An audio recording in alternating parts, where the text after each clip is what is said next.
பாக்கியத்தை அல்லாஹு தாலா தந்து அருள் புரிவானாக. ரமலானிலே ஆரோக்கியத்தை தந்து ஆஃபியத்தை தந்து இறை கடமையான நோன்பை வைக்கக்கூடிய பாக்கியத்தை அல்லாஹு தாலா நாம் அனைவர்களுக்கும் தந்து அருள் புரிவானாக என்று நான் ஆரம்பமாக துவா செய்துவிட்டு, கலாமுல்லா என்று சொன்னால் அல்லாஹுடைய பேச்சு, அது குர்ஆன் ஷரீஃப். குர்ஆன் ஷரீஃபை கலாமுல்லா அப்படி என்று நாம் சொல்கின்றோம். குர்ஆனுக்கு அடுத்தபடியாக புகாரி ரஹ்மத்துல்லாஹி அலைஹி அவர்களால் எழுதப்பட்ட புகாரி ஷரீஃப், இது அல்லாஹுடைய தூதர் நபிகள் நாயகம் ஸல்லல்லாஹு அலைஹி வஸல்லம் அவர்களுடைய பேச்சு. இது கலாமுன் நபி ஸல்லல்லாஹு அலைஹி வஸல்லம், அல்லாஹுடைய தூதருடைய நபி மொழிகள் வாசிக்கப்படுகிறது. தினந்தோறும் பல தலைப்புகளை கொண்ட ஹதீஸ்களை புகாரி இமாம் அவர்கள் எழுதிய அந்த கிதாப் இன்னமல் அஅமாலு பின்னியாத் என்றதிலிருந்து துவங்கி பல ஹதீசுகள் வாசிக்கப்படுகிறது. அதிலே சில ஹதீசுகளை பற்றி நாம் இப்பொழுது பார்க்கலாம். இன்னைக்கு உலகத்தில் டெக்னாலஜியான உலகம், எல்லா வகையிலும் இன்னைக்கு உலகத்தில் டெக்னாலஜி வளர்க்கப்பட்டிருக்கிறது, வளர்ந்து கொண்டே இருக்கின்றது. இது எல்லாமே பார்த்தீங்கன்னா அல்லாஹுடைய தூதர் ஸல்லல்லாஹு அலைஹி வஸல்லம் அவர்களுடைய பொன்மொழியிலிருந்து, அவர்கள் வாழ்வில் இருந்துதான் இந்த ஃபார்முலாக்கள் எல்லாம் நமக்கு கிடைக்கிறது என்பதுதான் நிதர்சனமான உண்மையாக இருக்கிறது. அல்லாஹுடைய தூதர் அவர்கள் சொன்னார்கள், வல்லாஹு யுஅதி அனல் காசிம், அல்லாஹு தஆலா எனக்கு வழங்குகின்றான், அதனை உலகத்திற்கு நான் பங்கிட்டு கொடுக்கின்றேன் அப்படி என்று சொன்னார்கள். அதிலிருந்து இன்று விஞ்ஞானமாக இருந்தாலும் சரி, மருத்துவத்துறையாக இருந்தாலும் சரி, உலகத்திலே எந்த துறையில் இன்று வரை மனிதன் முன்னேற்றம் அடைந்திருக்கின்றானோ, இனி உலகம் அழியும் வரை எதுவெல்லாம் எந்த அளவுக்கு மனிதன் முன்னேற்றம் அடைவானோ அதை பற்றியெல்லாம் நபிகள் நாயகம் ஸல்லல்லாஹு அலைஹி வஸல்லம் அவர்கள் பேசி சென்றிருக்கிறார்கள் ஹதீஸின் மூலமாக. எந்த அளவுக்கு என்று சொன்னால், உலகத்திலே உலகம் எப்பொழுது எந்த தேதியில் அழியும் என்றுதான் சொல்லவில்லையே தவிர, உலகம் அழியும் வரை என்னென்ன நிகழ்வுகள் இந்த உலகத்தில் நடக்கும் என்பதை அல்லாஹுடைய தூதர் அவர்கள் நமக்கு சொல்லிவிட்டு சென்றிருக்கிறார்கள். அதன் அடிப்படையிலே உலகம் அழியக்கூடிய நேரத்திலே கியாமத்துக்கு கடைசியாக வரக்கூடிய குழந்தை என்பது சீன தேசத்திலே பிறக்கும், அது ஆண் குழந்தையாக இருக்கும் என்று உலகத்தின் மனிதனுடைய கடைசி பிறப்பை பற்றியும் நபிகள் நாயகம் ஸல்லல்லாஹு அலைஹி வஸல்லம் அவர்கள் சொல்கிறார்கள். சீன தேசத்திலே ஒரு ஆண் குழந்தை பிறக்கும், அதுதான் உலகத்தில் கடைசி குழந்தை என்று சொல்லி, ஆதிபிதா ஆதம் அலைஹிஸ்ஸலாம் எப்படி மனித படைப்பின் ஆரம்பமோ அதே போன்று சீன தேசத்திலே ஒரு ஆண் குழந்தை பிறக்கும், அதுதான் இந்த உலகத்தின் கடைசி குழந்தை என்று பிறக்கும் என்பதை உட்பட பெருமானார் ஸல்லல்லாஹு அலைஹி வஸல்லம் அவர்கள் நமக்கு சொல்லி காட்டி சென்றிருக்கின்றார்கள். அதன் அடிப்படையில் நிறைய துறைகளை பற்றி பெருமானார் அவர்கள் பேசுகிறார்கள். இன்று டெக்னாலஜி, ஹாஸ்பிட்டல் சம்பந்தப்பட்ட மருத்துவத்துறையாக இருக்கட்டும் அல்லது எந்த துறையாக இருக்கட்டும், எல்லா துறையை பற்றியும் பெருமானார் அவர்கள் பேசியிருக்கிறார்கள். சமீபத்திலே 2012 அல்லது 13 சவுதி அரேபியாவிலே ரியாதினுடைய கிங் அப்துல் அசீஸ் என்ற ஒரு மிகப்பெரிய ஒரு மருத்துவமனை, அது ஒரு மெடிக்கல் காலேஜ். அங்கே குர்ஷீத் பானு என்ற ஒரு சகோதரி தோல் சம்பந்தப்பட்ட கேன்சருக்கு உண்டான மருந்தை கண்டுபிடித்து உலகத்திலேயே மிகப்பெரிய ஒரு ஆச்சரியத்தை ஏற்படுத்தியிருக்கிறார்கள். கேன்சர் என்பது, புற்றுநோய் என்பது இன்று வரை கண்டுபிடிக்கப்படாத, அதற்குண்டான மருந்து கண்டுபிடிக்கப்படாத ஒரு சூழலாகவே இருந்து கொண்டிருக்கக்கூடிய இந்த காலகட்டத்திலே, இந்த ஆண்டுதான் ரஷ்யாவிலே கூட கேன்சருக்கு உண்டான வேக்சினை கண்டுபிடித்ததாக புதின் அரசாங்கம் அறிவித்திருக்கிறார்கள். ஆனால் இந்த கேன்சருக்கு உண்டான ஸ்கின் கேன்சர், தோல் சம்பந்தப்பட்ட புற்றுநோய்க்கு 2012 சவுதி அரேபியாவினுடைய ரியாதிலே ஒரு மிகப்பெரிய மருத்துவ கல்லூரியிலே குர்ஷீத் பானு என்ற ஒரு சகோதரி தோல் சம்பந்தப்பட்ட அந்த கேன்சருக்கு அவர்கள் மருந்தை கண்டுபிடித்தார்கள். கண்டுபிடித்து அதில் வெற்றி அடைந்து அது சம்பந்தமான பாராட்டு விழா அவருக்கு வைக்கப்பட்டு உலக மீடியாக்கள் எல்லாம் அவரை பேட்டி எடுப்பதற்காக சென்றார்கள். அப்படி பேட்டி எடுக்கக்கூடிய நேரத்திலே குர்ஷீத் பானு அவர்கள் ஹவு பாசிபிள் எப்படி நீங்க தொழு நோய்க்குண்டான கேன்சருக்கு உண்டான மருந்தை நீங்கள் எப்படி கண்டுபிடித்தீர்கள் என்று கேட்கும் பொழுது அவர்கள் சொன்னார்கள், நான் இந்த தோல் சம்பந்தப்பட்ட புற்றுநோயிலிருந்து இந்த புற்றுநோய்க்குண்டான மருந்தை கண்டுபிடிப்பதற்கு எனக்கு ஃபார்முலாவாக இருந்தது. அதாவது இது சம்பந்தப்பட்ட ஆராய்ச்சியின் மூலமாக எனக்கு கிடைத்த முதலில் என்னவென்று சொன்னால், புகாரி ஷரீஃபிலே இடம்பெற்றிருக்கக்கூடிய ஒரு ஹதீஸிலிருந்து தான் நான் தோல் சம்பந்தப்பட்ட கேன்சருக்கு உண்டான நான் மருந்தை கண்டுபிடித்தேன் என்று சொல்லும் பொழுது உலகமே அவரை ஆச்சரியமாக பார்த்தது. உலகத்தில் மருத்துவத்துறை எவ்வளவுதான் முன்னேறி இருந்தாலும் தோல் சம்பந்தப்பட்ட இந்த புற்றுநோய்க்குண்டான மருந்தை கண்டுபிடிக்கப்பட்ட குர்ஷீத் பானு அவர்கள், நான் இந்த தோல் சம்பந்தப்பட்ட புற்றுநோய்க்கு மருந்தை கண்டுபிடிப்பதற்குண்டான என்னுடைய ஃபார்முலா என்பது நான் புகாரி ஷரீஃபினுடைய ஒரு ஹதீஸின் மூலமாகத்தான் கண்டுபிடித்தேன் என்று சொல்கிறார். அப்படி அவர் சொல்லும் பொழுது சொன்னார், புகாரி ஷரீஃபிலே ஒரு ஹதீஸ் வருகிறது, நபிகள் நாயகம் ஸல்லல்லாஹு அலைஹி வஸல்லம் அவர்களை சந்திப்பதற்காக சில நபர்கள் வந்தார்கள். வரும் பொழுது அவர்களுக்கு அரிப்பு நோய் இருந்தது. சொரிஞ்சுக்கிட்டே இருக்கிறாங்களா இல்லையா, அப்படிப்பட்ட அந்த அரிப்பு நோய் இருந்தது. இதை கண்ட பெருமானார் ஸல்லல்லாஹு அலைஹி வஸல்லம் அவர்கள், நீங்கள் இப்படியே அரிப்பால் கஷ்டப்பட்டு கொண்டிருக்கின்றீர்கள், நீங்கள் ஒட்டகம் துருவம் இருக்கக்கூடிய இடத்திற்கு சென்று ஒட்டகத்தினுடைய சிறுநீரிலிருந்து சிறதை நீங்கள் தடவி கொள்ளுங்கள், குடித்துக் கொள்ளுங்கள் என்று சொன்னார்கள்.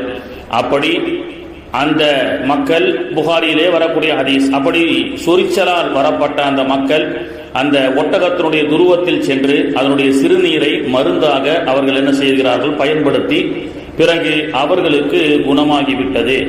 இந்த ஹதீஸை பார்த்த, இந்த ஹதீஸை படித்த குர்ஷீத் பானு என்று சொல்லக்கூடிய மருத்துவ ஆராய்ச்சியாளர் அவர்கள் என்ன சொல்றாங்க, இதுதான், இந்த ஹதீஸ் தான் எனக்கு ஒரு ஃபார்முலா. புகாரில ஆயிரக்கணக்கான ஹதீஸ்கள் இருக்கு, ஒரு ஹதீஸுடைய ஒரு சின்ன ஒரு சம்பவம், இந்த சம்பவத்தை மேற்கூறாக எடுத்துக்கொண்டு நபிகள் நாயகத்தை சந்திக்க வந்த பொழுது அந்த மக்கள் சொறி நோயால் அவதிப்பட்டு கொண்டிருந்தார்கள், அவர்களுக்கு ஏன் ஸ்கின் சம்பந்தப்பட்ட கேன்சராக இருக்கக்கூடாது அப்படி என்று சொல்லி ஒட்டகத்தினுடைய சிறுநீரை அவர்கள் ரிசர்ச் செய்து அதிலிருந்து மருந்தை கண்டுபிடித்து தோல் சம்பந்தப்பட்ட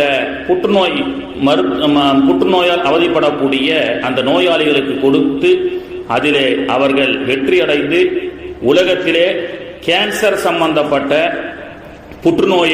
புற்றுநோய்க்குண்டான மருந்தை கண்டுபிடிப்பது இன்று வரை விஞ்ஞானிகளுக்கு, மருத்துவ விஞ்ஞானத்திற்கு சவாலாக இருக்கப்படக்கூடிய அந்த மருந்தை குர்ஷீத் பானு அவர்கள் கண்டுபிடித்து சாதனை படைத்தார்கள். அந்த சாதனை எதிலிருந்து அவர்கள் படைத்தார்கள் என்று கேட்கும் பொழுது 1400 ஆண்டுகளுக்கு முன்பு நபிகள் நாயகம் ஸல்லல்லாஹு அலைஹி வஸல்லம் அவர்களுடைய நபிமொழி தொகுப்பு புகாரி ஷரீஃபிலே இடம்பெற்றிருக்கக்கூடிய அந்த சம்பவத்தின் மூலமாக 2024 ஆண்டு 1450 ஆண்டுகளை கடந்து நபிகளுடைய அந்த பொன்மொழிகள், பொன் முத்துக்களால் பொறிக்கப்படக்கூடிய அந்த பொன்மொழியிலிருந்து ஆராய்ச்சி செய்து இன்று உலகத்திலே மிகப்பெரிய சவாலாக இருக்கக்கூடிய புற்றுநோய்க்குண்டான மருந்தை நபிகள் நாயகம் ஸல்லல்லாஹு அலைஹி வஸல்லமுடைய அந்த ஹதீஸிலிருந்து ஆராய்ச்சி செய்து அவர்கள் கண்டுபிடித்தார்கள் என்று சொன்னால், இன்றைய மருத்துவ உலகத்திற்கும் பெருமானார் ஸல்லல்லாஹு அலைஹி வஸல்லம் அவர்கள்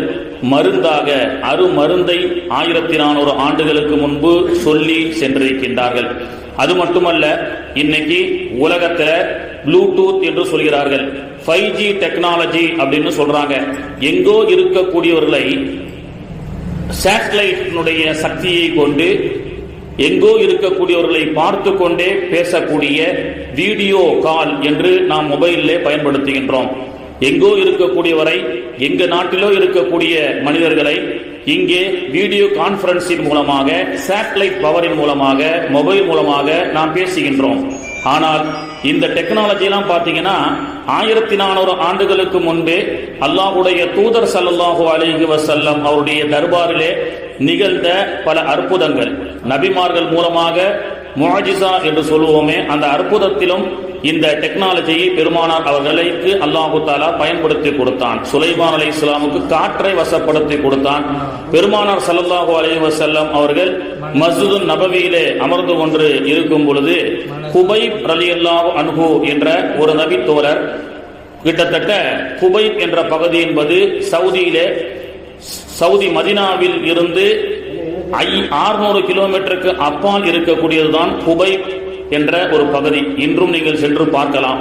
அப்படி ஒரு முறை நபிகள் நாயகம் ஸல்லல்லாஹு அலைஹி வஸல்லம் அவர்கள் மஸ்ஜிது நபவியிலே அமர்ந்து கொண்டு பயான் செய்து கொண்டிருக்கும் பொழுது திடீரென்று பயானை நிறுத்திவிட்டு பெருமானார் ஸல்லல்லாஹு அலைஹி வஸல்லம் அவர்கள் சொன்னார்கள், இப்பொழுது குபைப் ரலியல்லாஹு அன்ஹு அவர்கள் தூக்கில் ஏற்றி கொலை செய்யப்பட்டிருக்கிறார்கள், ஷஹீதாக்கப்பட்டிருக்கிறார்கள் என்று சொன்னார்கள் சஹாபாக்களிடத்திலே. சொல்லிவிட்டு இன்னா லில்லாஹி வ இன்னா இலைஹி ராஜிஊன் என்று அவர்கள் பெருமானார் அவர்கள் சஹாபாக்களுக்கு சொன்னார்கள். அது நேரில் நடந்த சம்பவம் அல்ல. இந்த சம்பவம் நடக்கும் பொழுது நபிகள் நாயகம் அவர்கள், அல்லாஹ்வுடைய தூதர் அவர்கள் மதீனாவுடைய பள்ளிவாசலிலே அமர்ந்திருக்கிறார்கள். 500-600 கிலோமீட்டருக்கு அப்பால் குபைப் ரலியல்லாஹு அன்ஹு அவர்கள் தூக்கு மேடையிலே ஏற்றப்பட்டு ஷஹீதாகிறார்கள். இந்த காட்சியை ஆன் தி ஸ்பாட்ல அப்படியே லைவாக பெருமானார் ஸல்லல்லாஹு அலைஹி வஸல்லம் அவர்கள் பார்க்கிறார்கள். 600 கிலோமீட்டருக்கு அப்பால் நடக்கக்கூடிய ஒரு சம்பவத்தை 600 கிலோமீட்டருக்கு இப்பால் அமர்ந்து கொண்டு நேரடியாக பார்த்தார்கள் அல்லாஹ்வுடைய தூதர் ஸல்லல்லாஹு அலைஹி வஸல்லம் அவர்கள்.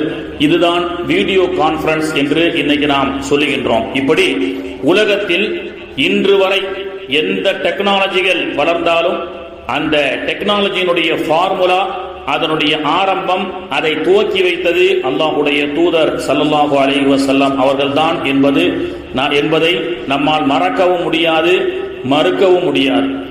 பெருமானார் ஸல்லல்லாஹு அலைஹி வஸல்லமுடைய ஹதீஸிலிருந்து எண்ணற்ற நிகழ்வுகளை இதை நாம் சொல்லி காட்டலாம்.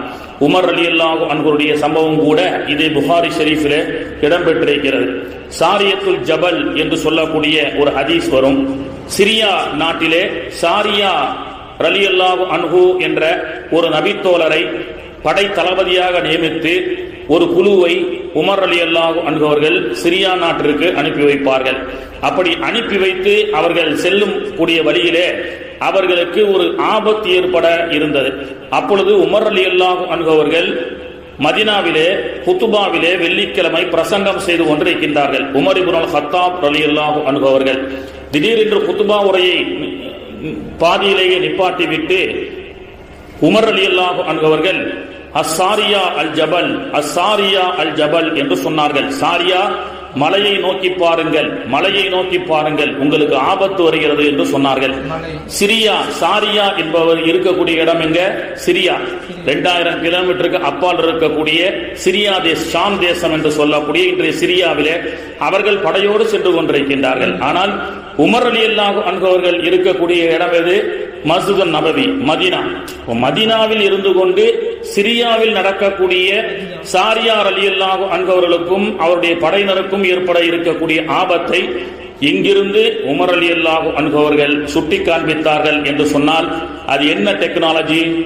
அது பிஎஸ்என்எல்லா, வோடோபோனா அல்லது ஏர்டெல்லா, இப்படி ஜியோவா அல்லது சவுதியில் இருக்கக்கூடிய மொபைலி சவாவா? எந்த சேட்டலைட்டும் இல்லை, எந்த மொபைல் டெக்னாலஜியும் இல்லை. ஆனால் 1400 ஆண்டுகளுக்கு முன்பு அல்லாஹ்வுடைய தூதரை தொடர்ந்து அந்த அற்புதத்தை உமர் இப்னுல் கத்தாப் ரலியல்லாஹு அன்ஹு அவர்களுக்கு அல்லாஹ் தஆலா கொடுத்தான். அந்த வீடியோ ஸ்கைப்பினுடைய டெக்னாலஜியை பற்றி புகாரி ஷரீஃப் பேசி காட்டுகிறது. இந்த ஹதீஸ் புகாரியிலே இருக்கிறது. இப்படியாக வளர்ந்து வரக்கூடிய டெக்னாலஜியான காலம் என்று இன்று சொல்கின்றோமே, இந்த அனைத்து விதமான டெக்னாலஜி, மருத்துவத்துறை முன்னேற்றம் அனைத்தையும் புகாரி ஷரீஃப் பேசும், பெருமானாருடைய ஹதீஸ் பேசும், குர்ஆன் பேசும். இன்று கண்ணில் ஏற்படக்கூடிய புரை என்று சொல்கிறார்கள். கண்ணில் புரை வந்துருச்சு, ஆபரேஷன் செய்யணும் அப்படின்னு சொல்றாங்களா இல்லையா? இப்போ கண் புரைக்குண்டான நோயை சமீபத்தில் ஒரு இஸ்லாமிய டாக்டர் கண்டுபிடித்திருக்கிறார். கண் புரை அகற்றப்பட்டு கண்ணாடி இல்லாமலேயே கண் பார்வை வயசானதற்கு பிறகு நன்றாக செயல்படக்கூடிய ஒரு விஷயத்தை அவர் கண்டுபிடித்தார்.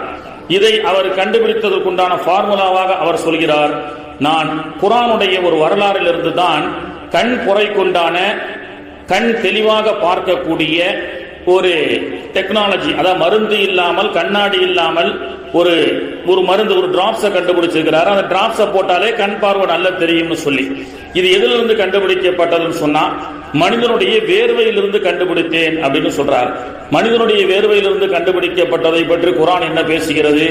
யூசுப் அலைஹிஸ்ஸலாம் அவருடைய வாப்பா, யூசுப் அலைஹிஸ்ஸலாம் அவருடைய வாப்பா அவர்களுக்கு கண் பார்வை தெரியவில்லை. அப்ப யூசுப் அலைஹிஸ்ஸலாம் என்ன செய்யறாங்க? இந்த யூசுப் அலைஹிஸ்ஸலாமுடைய வாப்பாவுக்கு யூசுப் நபி அணிந்த அந்த சட்டையை, வேர்வை உள்ள ஒரு சட்டையை கொண்டு போய் என் வாப்பா கிட்ட கண்ணில் வைக்க சொல்லுங்கன்னு சொன்னாங்க. அதை கண்ணிலே ஒத்துகிறார்கள். அவர்களுக்கு இழந்த கண் பார்வை மீண்டும் கிடைக்கிறது அப்படின்னு சொல்லி. அப்போ இழந்த கண் பார்வை ஒரு மனிதருடைய வேர்வை துளியால் மீண்டும் அவருடைய கண்ணுக்கு பார்வையை கொண்டு வர முடியும் என்பதை குர்ஆனுடைய திருவசனம் சொல்லி காட்டுவதை கொண்டு, இந்த ஃபார்முலாவை கொண்டு கண்ணுக்குண்டான குறைக்கும் கண்ணுக்குண்டான பார்வைக்கும் மருந்தை கண்டுபிடிக்கக்கூடிய டெக்னாலஜியை மனிதர்கள் கண்டுபிடித்திருக்கின்றார்கள்.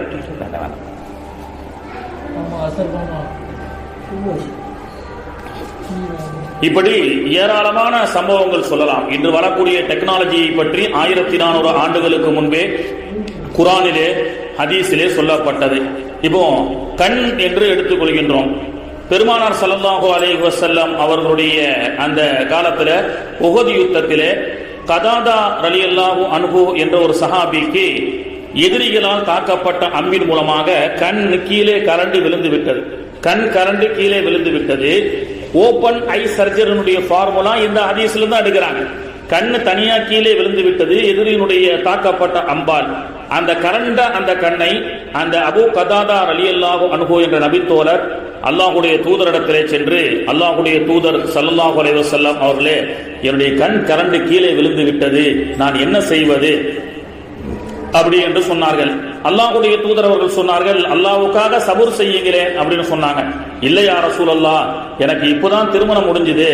திருமணம் முடிஞ்சு இந்த 2 கண்ணோட வந்த நான் ஒற்றை கண்ணோடு சென்றால் என்னுடைய மனைவி என்னை பார்த்து மதிக்க மாட்டாள். அது மட்டுமல்லாம என்னுடைய பர்சனாலிட்டியே ரொம்ப குறைவு, நானும் அழகில் குறைந்தவன். அதிலும் ஒத்த கண்ணோட போனா இன்னும் ரொம்ப நல்லா இருக்காது யா ரசூலல்லாஹ் அப்படின்னு அவர் வேண்டியதற்கிணங்க அல்லாஹ்வுடைய தூதர் ஸல்லல்லாஹு அலைஹி வஸல்லம் அவர்கள் அப்படியா அப்படி என்று சொல்லி கலண்ட அந்த கண் பகுதியிலே பெருமானார் ஸல்லல்லாஹு அலைஹி வஸல்லமுடைய உமிழ் நீரை வைக்கிறார்கள். அந்த கண்ணை மீண்டும் ஒட்ட வைக்கின்றார்கள். அந்த கண் மீண்டும் ஒட்டி கொண்டது. அபூ கதாதா ரலியல்லாஹு அன்ஹு அவர்கள் சொன்னார்கள், என்னுடைய பிற்காலத்துல அது நடந்தது வாலிப வயசு, பிறகு அந்த கண்ணை அல்லாஹு தஆலா ஆஃபியத்தாக ஆக்கினான். பிற்காலத்துல வயசானதற்கு பிறகு என்னுடைய மற்ற கண் மங்க ஆரம்பித்து விட்டது. ஆனால் அல்லாஹ்வுடைய தூதர் ஸல்லல்லாஹு அலைஹி வஸல்லம் அவருடைய உமிழ் நீரை கொண்டு ஒட்டப்பட்ட அந்த நூறுன் அலா நூர், அல்லாஹ்வுடைய தூதர் ஒரு நூர், அல்லாஹ்வுடைய தூதருடைய முபாரக்கான கரங்கள் பட்டு ஒட்டப்பட்ட அந்த கண் மட்டும் எனக்கு மரணமாகும் வரை ஆஃபியத்தாக இருந்தது. நான் வயசான பொழுது அவர்கள் சொல்கிறார்கள், அபூ கதாதா ரலியல்லாஹுடைய வீட்டுல இரவு நேரத்தில் விளக்கில்லாத அந்த காலத்துல ஊசி ஏதேனும் கீழே விழுந்தால் இருங்க தேடி பார்ப்பாங்களாம், பிள்ளைங்களாம் பேர பிள்ளைங்களாம், யாருக்கும் கண்ணுக்கு தெரியாது, இருங்க கதாதா தாத்தா வருவாரு வந்து கண்டுபிடிச்சு எடுப்பாருன்னு சொல்லி வயசான காலத்துல கூட அந்த இருட்டில் கீழே விழப்பட்ட அந்த ஊசியையும் பார்த்து எடுக்கக்கூடிய ஒளியை அவர்கள் பெற்றார்கள். அது பெற்றதற்குண்டான பரக்கத் என்ன?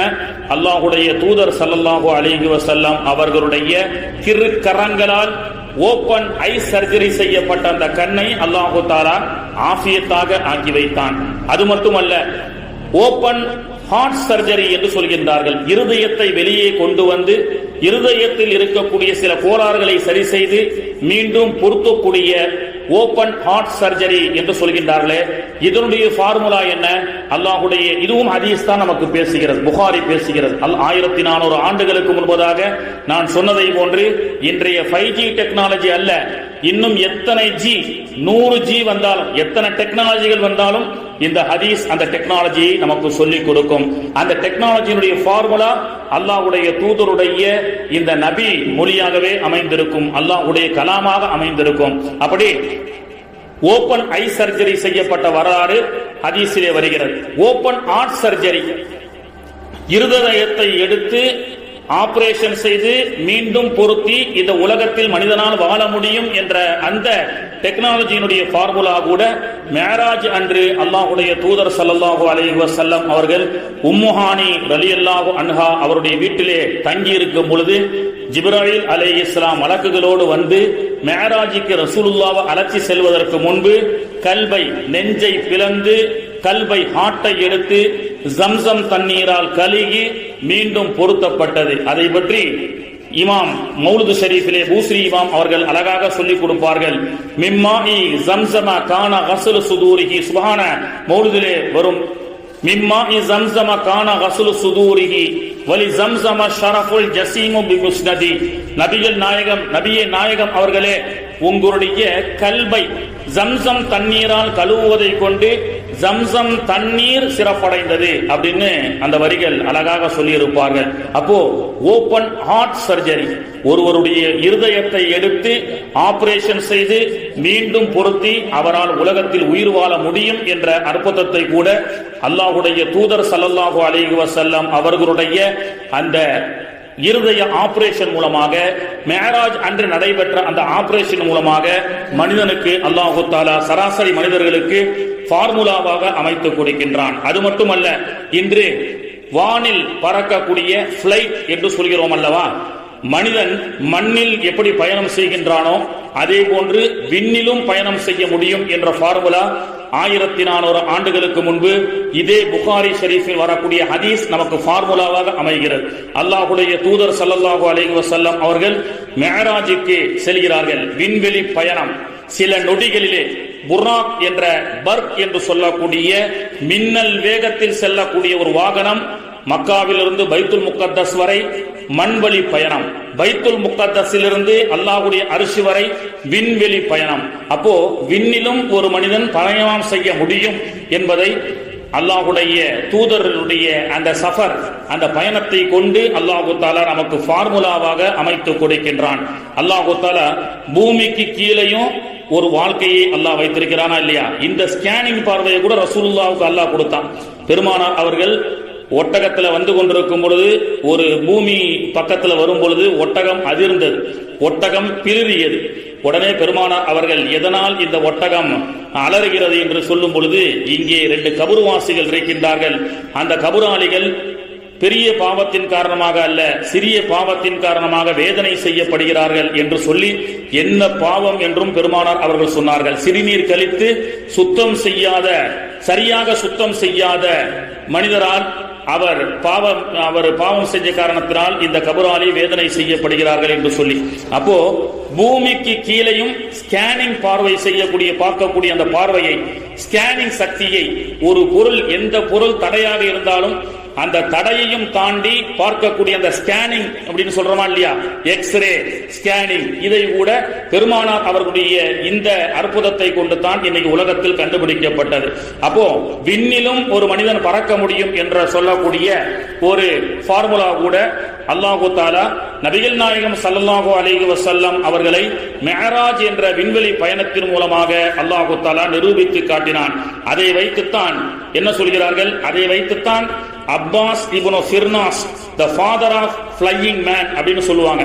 பிளைட்டை கண்டுபிடிச்சது, முதல்ல பிளைட் இன்ஜினை கண்டுபிடிச்சு வானத்தில் பறந்தவருடைய பெயர் என்ன, அப்பாஸ் இப்னு ஃபிர்னாஸ் என்ற ஒரு இஸ்லாமியர். அவர் எதை ஃபார்முலாக வைத்து கண்டுபிடிக்கின்றார், நபிகள் நாயகம் ஸல்லல்லாஹு அலைஹி வஸல்லமுடைய விண்வெளி பயணம். மண்ணிலும் ஒரு மனிதன் எப்படி பயணம் செய்ய முடியும், கடலிலும் ஒரு மனிதன் பயணம் செய்வதற்குண்டான ஃபார்முலாவை குர்ஆன் நமக்கு அமைத்து கொடுப்பதை போன்று, நூஹ் அலைஹிஸ்ஸலாம் மூலமாக அமைத்து கொடுப்பதை போன்று, விண்ணிலும் பறக்கக்கூடிய அந்த சக்தியை, அந்த கண்டுபிடிப்பை நபிகள் நாயகம் ஸல்லல்லாஹு அலைஹி வஸல்லமுடைய விண்வெளி பயணத்தின் மூலமாக மனிதன் கண்டுபிடித்தான். ஆக உலகத்தில் இன்று சொல்லக்கூடிய அனைத்து விதமான டெக்னிக்கல் அண்ட் டெக்னாலஜி, மருத்துவத்துறை எதுவாக இருக்கட்டும், எல்லாவற்றையும் சொல்லிக் கொடுக்கக்கூடிய, இந்த உலகத்திற்கு அட்ரஸ் காண்பித்து கொடுக்கக்கூடியது இந்த புகாரி ஷரீஃப் போன்ற நபி மொழிகளும் அல்லாஹ்வுடைய கலாம் ஷரீஃபும் தான் என்பதை நாம் தெரிந்து கொண்டு, இது போன்ற நல்ல விஷயங்களை இந்த புகாரி ஷரீஃபில் வாசிக்கப்படக்கூடிய இந்த சபையிலே நம்முடைய அடுத்து வரக்கூடிய ஜெனரேஷன் இருக்கக்கூடிய பிள்ளைகளை திரளாக அழைத்து வந்து நாம் உட்கார வைத்து அதை கேட்க செய்ய வேண்டும். அப்போதான் எதிர்கால சமூகத்தில் அவர்கள் சயின்டிஸ்டாக உருவாகுவதற்கு, நல்ல ஒரு மருத்துவர்களாக உருவாகுவதற்கு, நல்ல ஒரு டெக்னிக்கல் இன்ஜினியர்களாக உருவாகுவதற்குண்டான அனைத்து விதமான சொல்லும் அனைத்து விதமான ஃபார்முலாவும் ஹதீஸிலே இருக்கிறது என்பதை நாம் தெரிந்து கொண்டு, இன்ஷா அல்லாஹ் இந்த சபையிலே தயவு செய்து திரளாக எல்லா மக்களும் கலந்து கொள்ளுங்கள் என்ற ஒரு வேண்டுகோளோடு இன்ஷா அல்லாஹ் என்னுடைய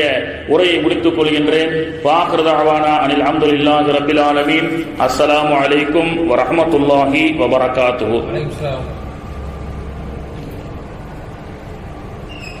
அல்லாஹும்ம ஸல்லி அலா சய்யிதினா வ நபி